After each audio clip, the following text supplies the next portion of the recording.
Hello everyone. In today's video, we are going to solve most important MCQs on Schedule of Drug and Cosmetic Act 1940, which are very important for drug inspector, UPPSC, UPSC and other pharmacy exams. I request you to pause the video and try to answer each MCQs and then check the correct option.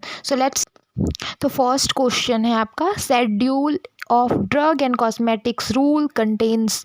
जो schedules ए है वो क्या contain करता है? Application form, fees, standard of drugs, labelling rules. तो जो schedule ए है वो क्या कंटेन करता है? Application form. ठीक है, इसका करेक्ट आंसर क्या हो जाएगा? एप्लीकेशन। सो सेकंड क्वेश्चन से schedule B is related to.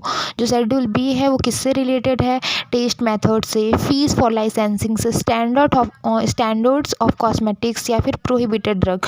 तो जो शेड्यूल बी है वो किससे रिलेटेड है? Fees for licensing. जो भी फीस लगते हैं लाइसेंस के लिए वो सारे किस में आते हैं? शेड्यूल बी में आते हैं।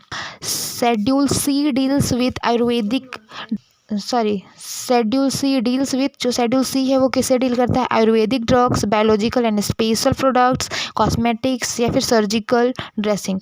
तो शेड्यूल जो सी है वो किससे डील करता है? Biological and special products. Schedule C क्या कंटेन करता है? Biological and special. So next question is schedule C1 includes. Schedule C1 क्या इंक्लूड करता है? Vaccine and sera, vitamins, antibiotics या फिर कॉस्मेटिक्स। शेड्यूल C1 कंटेन करता है वैक्सीन्स एंड सीरा। मैंने पिछले वीडियो में बताया हुआ है, पूरे शेड्यूल्स को मैंने डिटेल्स में पढ़ाया है। तो अगर आपने वो वीडियो नहीं देखा है तो आप जा कर के देख लो। सो आप अगर वो वीडियो देख लोगे तो बहुत ईजिली आप क्वेश्चन सॉल्व कर पाओगे। Schedule D is related to. Schedule D जो है वो किससे रिलेटेड है? इम्पोर्ट ऑफ ड्रग से, सेल लाइसेंस से, मैन्युफैक्चरिंग लाइसेंस से या फिर कॉस्मेटिक। तो जो शेड्यूल डी है वो क्या है? Import of drug. Schedule D किससे रिलेटेड है? इम्पोर्ट ऑफ ड्रग से रिलेटेड है।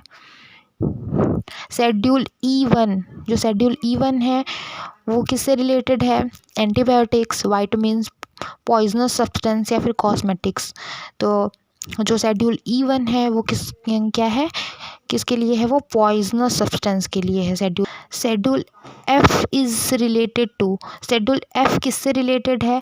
Blood product, biological product, schedule for cosmetics, surgical instrument. तो शेड्यूल एफ किससे रिलेटेड है? शेड्यूल एफ रिलेटेड है आपका बायोलॉजिकल प्रोडक्ट से रिलेटेड है। किससे रिलेटेड है schedule F? Biological product. Schedule schedule F1 क्या कंटेन करता है? Blood bank, vaccine product, GMP requirements या फिर लेबलिंग रूल्स। तो जो शेड्यूल F1 है वो कंटेन करता है वैक्सीन प्रोडक्ट्स को। जितने भी वैक्सीन्स हैं वो कौन कंटेन करता है? शेड्यूल जी ड्रग्स मस्ट कैरी वार्निंग। जो शेड्यूल जी ड्रग है वो क्या वार्न करता है? क्या कैरी करता है? कौन सी वार्निंग को? तो जो शेड्यूल जी है वो वार्न करता है प्रिस्क्रिप्शन ओनली। RX का मतलब क्या होता है? प्रिस्क्रिप्शन। तो prescription only, for external usage only, caution to be taken under medical supervision और पॉइजन। तो शेड्यूल जो जी है वो क्या वार्निंग कैरी करता है कि जो भी कॉशंस हैं जैसे कि to be taken under medical supervision, जो भी वार्निंग होती हैं वो कौन कंटेन करता है? शेड्यूल जी। और क्या वार्निंग? जो भी मेडिकल सुपरविजन से रिलेटेड जो भी वार्निंग्स होती हैं वो क्या कौन कंटेन करता है? शेड्यूल जी कंटेन कर। तो नेक्स्ट क्वेश्चन है हमारा शेड्यूल एच ड्रग्स आर। जो शेड्यूल एच ड्रग है वो कौन से ड्रग होते हैं? OTR या फिर प्रिस्क्रिप्शन ड्रग या फिर कॉस्मेटिक्स ड्रग या फिर होम्योपैथिक ड्रग। ये तो बहुत ही ईजी है, ये तो सबको ही याद होगा कि प्रिस्क्रिप्शन ड्रग किस में आता है, प्रिस्क्रिप्शन ड्रग किस में आता है। तो प्रिस्क्रिप्शन ड्रग किस में आता है? शेड्यूल एच में आता है। तो इसका करेक्ट आंसर क्या हो? Prescription drug. नेक्स्ट क्वेश्चन है schedule H1 drugs required. Schedule H1 drug का क्या हो जाएगा? Requires red label, special records maintain या फिर नो प्रिस्क्रिप्शन या OTC सेल। तो इसका जो सही हो जाए रिकॉर्ड मेंटेन कौन करता है? H1 ड्रग्स जो हैं वो क्या record maintain, special record maintain करना पड़ता है।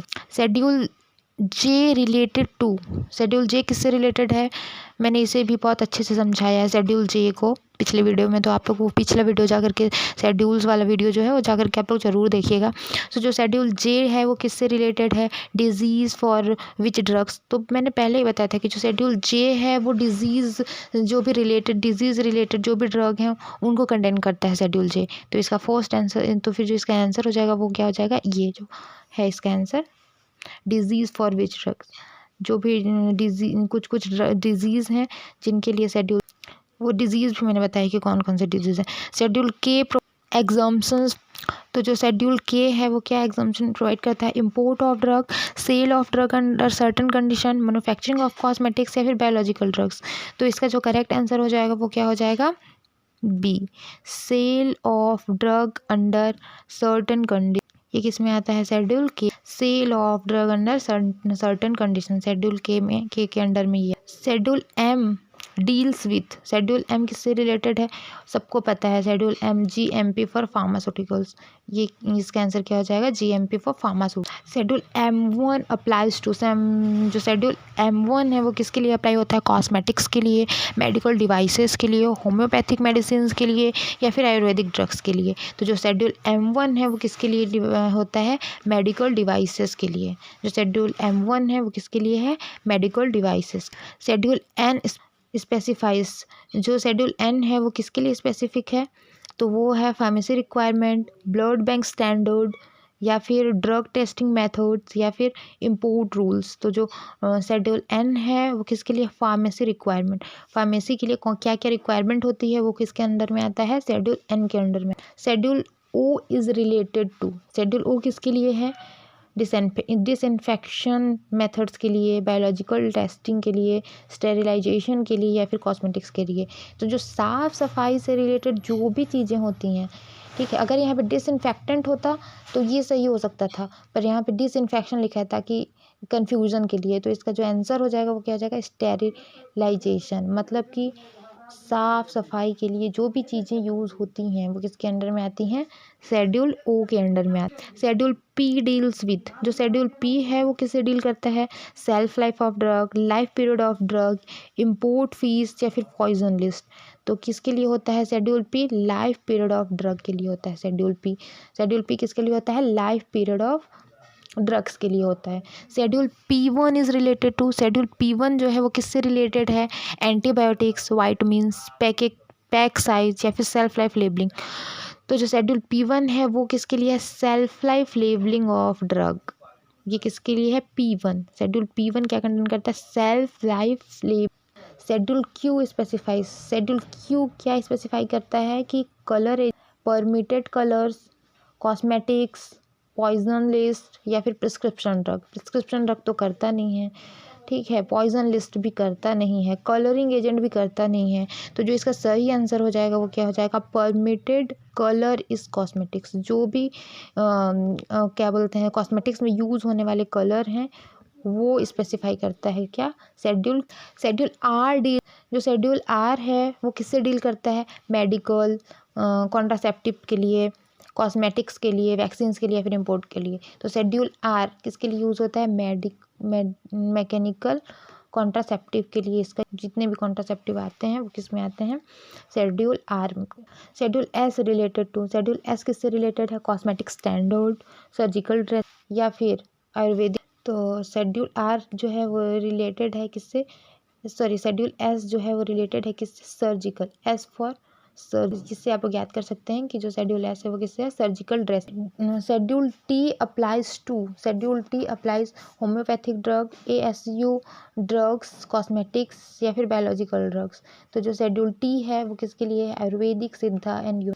शेड्यूल यू डील्स विथ, जो शेड्यूल यू है वो किससे डील करता है, रिकॉर्ड, सेल लाइसेंस, इंपोर्ट और कॉस्मेटिक्स। तो जो शेड्यूल यू है वो किसके लिए है, रिकॉर्ड मेंटेनेंस के लिए। शेड्यूल बी स्पेसिफाई, जो शेड्यूल बी है वो क्या स्पेसिफाई करता है, self life, package size of drug, poison list या फिर लेबलिंग।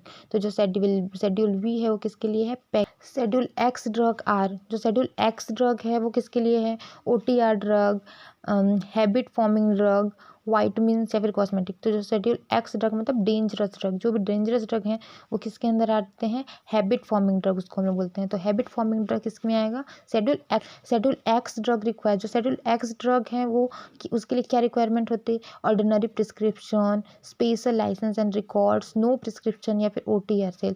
तो इसके लिए हमको क्या ज़रूरत होती है, शेड्यूल एक्स ड्रग को बेचने के लिए या फिर शेड्यूल एक्स ड्रग अगर हम रख रहे हैं तो उसके लिए क्या इंपॉर्टेंट होता है, स्पेशल लाइसेंस और रिकॉर्ड दोनों मेंटेन करना पड़ता है schedule x. GMP for cosmetics is given in, जो GMP है कॉस्मेटिक्स के लिए वो कौन शेड्यूल के अंडर में है, schedule M, schedule S, schedule T या फिर शेड्यूल Q। तो जो कॉस्मेटिक्स के लिए है GMP वो क्या है, schedule E1 must be label. तो जो शेड्यूल E1 ड्रग है वो किसके, पॉइजन के लिए होता है schedule E। Prohibited claims are mention in, जो प्रोहिबिटेड क्लेम है वो किसके अंडर मेंशन है, schedule J, schedule K, schedule G या फिर शेड्यूल H। जो हमारा क्लेम्स है वो किसके अंदर में मेंशन है, शेड्यूल J के अंदर। Schedule F2 related to, schedule F2 किससे रिलेटेड है, सर्जिकल स्टेज या फिर ब्लड बैंक या फिर कॉस्मेटिक्स या फिर होम्योपैथिक। तो जो शेड्यूल F2 है वो रिलेटेड है ब्लड बैंक से, शेड्यूल F2 किससे रिलेटेड है, ब्लड बैंक से रिलेटेड है शेड्यूल F, ठीक है। Schedule L is related to import, fees, drug testing laboratories या फिर इम्पोर्ट भी पता है किस में आता है, फीस भी पता है, इम्पोर्ट आपका किस में आता है, शेड्यूल D में आता है, फीस किस में आता है आपका, शेड्यूल B में आता है। और ड्रग टेस्टिंग लेबोरेटरी ये किस में आ जाएगा आपका, ड्रग टेस्टिंग लेबोरेटरी आपका आ जाएगा शेड्यूल L के अंडर में आ जाएगा। Schedule Y deals with, schedule Y है वो किससे डील करता है, क्लिनिकल ट्रायल्स, सेल लाइसेंसिंग या फिर कॉस्मेटिक्स। शेड्यूल Y किससे रिलेटेड है, शेड्यूल Y रिलेटेड है आपका क्लिनिकल ट्रायल। क्लिनिकल ट्रायल के लिए कौन सा शेड्यूल है, schedule Y।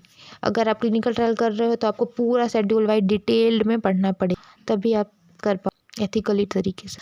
Schedule Y includes, schedule Y किसके लिए इंक्लूड है, GMP, टॉक्सिसिटी स्टडीज, फार्माकोविजिलेंस या फिर ऑल ऑफ द अबव। तो schedule Y good manufacturing practices के लिए भी है, टॉक्सिसिटी स्टडी के लिए भी है, फार्माकोविजिलेंस के लिए भी है। तो इसका जो आंसर हो जाएगा वो क्या हो जाएगा, all of the. Schedule D1 related to, schedule D1 किससे रिलेटेड है, import of drug without licence, sale licence, cosmetics, biological drugs.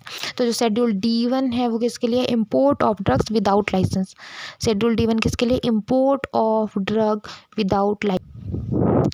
Schedule G drugs can sold, जो शेड्यूल G ड्रग है उसको हम लोग कैसे सोल्ड बेच सकते हैं, विदाउट प्रिस्क्रिप्शन, ओनली प्रिस्क्रिप्शन या फिर OT या फिर एक्सपोर्ट ओनली।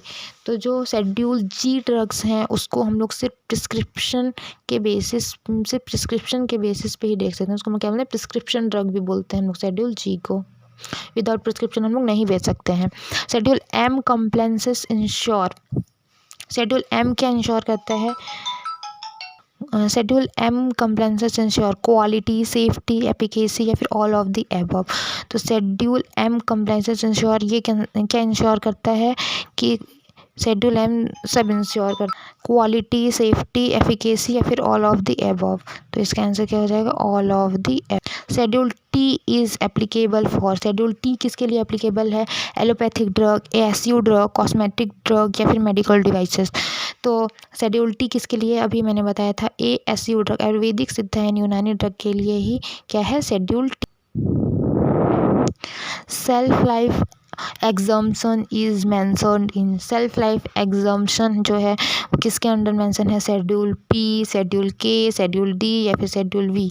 तो मैंने अभी पिछले क्वेश्चन में बताया कि जो सेल्फ लाइफ ऑफ ड्रग है वो किसके अंडर में मेंशन है, शेड्यूल P के अंडर में मेंशन है। तो इसका करेक्ट आंसर क्या हो जाएगा, शेड्यूल P। शेड्यूल P के अंडर में क्या था, self life of drug. Schedule X records preserve for, schedule X जो है, शेड्यूल X रिकॉर्ड किसके लिए प्रिजर्व है, कितने दिन के लिए प्रिजर्व रहता है, 1 ईयर के लिए, 2 ईयर, 3 ईयर या फिर 5 ईयर्स। तो कितने ईयर्स के लिए रहता है वो, 3। शेड्यूल N किसके लिए है, schedule N are for manufacturing unit, pharmacy, testing lab, या फिर ब्लड बैंक। तो किसके लिए है ये? Pharmacy, schedule N. अभी बताया था कि जो भी शेड्यूल एन के अंडर में फार्मेसी से के जो भी रिक्वायरमेंट्स होते हैं वो किसके अंडर में आते हैं? शेड्यूल एन के अंडर में आते हैं। शेड्यूल एस स्टैंडर्ड्स फॉर, जो शेड्यूल एस है वो किसके लिए है? Cosmetics, surgical dressing. अभी बताया था किसके लिए है schedule S? Surgical dressing, surgical dressing के लिए है schedule S. Schedule Q deals with, जो शेड्यूल की है वो किससे डील करता है? Colouring agent, preservatives, cosmetic colours या फिर फ्लेवरिंग एजेंट। अभी बताया था कि जो शेड्यूल क्यू है बस क्वेश्चन घुमा दिया गया है, उस समय ये ऑप्शन में था और अभी उसी ऑप्शन को क्वेश्चन बना दिया है। तो क्वेश्चन जो क्या इसमें पूछा है कि शेड्यूल क्यू किससे डील करता है? तो किससे डील करता है? Cosmetics colour, cosmetic. Schedule G warning printed in, schedule G warning कौन से कलर में प्रिंट होता है? रेड, ब्लू, ब्लैक या फिर ग्रीन। किस कलर में होता है? जो भी देख लेना आप, जो भी वार्निंग्स होती हैं वो हमेशा रेड कलर में ही होती हैं। तो क्या इसका करेक्ट आंसर हो जाएगा? A, option A, red colour. Schedule H drug can be advertised under, जो शेड्यूल एच ड्रग है वो हम लोग किसके अंडर में एडवर्टाइज कर सकते हैं? Drug act, magic remedies act, IPC act या फिर एनडीपीएस एक्ट। तो इसका आंसर क्या हो जाएगा? बी, मैजिक रेमेडीज एक्ट के अंडर ही हम लोग इसको अच्छा, कैन नॉट, ये क्वेश्चन थोड़ा सा गलत हो गया, मतलब गलत नहीं हुआ है, ये प्रिंट थोड़ा सा वो इधर उधर हो गया। तो schedule H drug can not be advertise, schedule H drug हम लोग किसके अंडर एडवर्टाइज नहीं कर सकते हैं? तो मैजिक रेमेडीज एक्ट के अंडर हम लोग इसको एडवर्टाइज नहीं कर सकते हैं। Schedule J prohibits claims for, schedule J है जो है वो किसके लिए प्रोहिबिटेड है? Claims for cancer, diabetes, AIDS या फिर all of the above. All of the above, cancer के लिए भी है, डायबिटीज़ के लिए भी है, एड्स के लिए भी है, सारे ही डिजीज़ के लिए है। कौन सा? शेड्यूल, मेनली यही तीनों डिजीज़ के लिए है। Schedule M1 is for, schedule M1 किसके लिए है? Cosmetics, medical devices. अभी बताया था जो शेड्यूल M1 है वो किसके लिए है? मेडिकल डिवाइसेस के लिए है। किसके लिए है? Medical devices. शेड्यूल के एग्जम्पशन फॉर, शेड्यूल के किसके लिए है? Hospitals, government supply, educational institutes या फिर ऑल ऑफ दी अबव। तो शेड्यूल के किसके लिए? हॉस्पिटल के लिए भी है, गवर्नमेंट सप्लाई के लिए भी है एजुकेशनल एजुकेशनल इंस्टीट्यूट्स के लिए भी है और ऑल ऑफ दी अबव। तो किसके हो जाएगा? ये सभी के लिए है schedule. Schedule F mainly applies to, जो शेड्यूल एफ है वो मेनली कौन से एरिया में अप्लाई होगा? कॉस्मेटिक्स, ठीक, या फिर बायोलॉजिकल प्रोडक्ट्स, मेडिकल डिवाइसेस या फिर होम्योपैथी। तो किसके लिए है? बायोलॉजिकल प्रोडक्ट्स के। Schedule H1 introduce to control, schedule H1 जो है वो किसको introduce to control? Antibiotic resistance, cosmetic issues, cosmetic misuse, import issues या फिर प्राइसिंग। तो किसके लिए है? H1 एंटीबायोटिक रेजिस्टेंस के लिए है शेड्यूल H। तो आज का वीडियो यहीं पे ख़त्म होता है। अगर आपको वीडियो अच्छा लगा हो तो वीडियो को लाइक और चैनल को सब्सक्राइब ज़रूर कीजिएगा। ऐसे ही हमारे साथ बने रहिए। हम नेक्स्ट वीडियो में मिलते हैं नए टॉपिक के साथ। Thank you.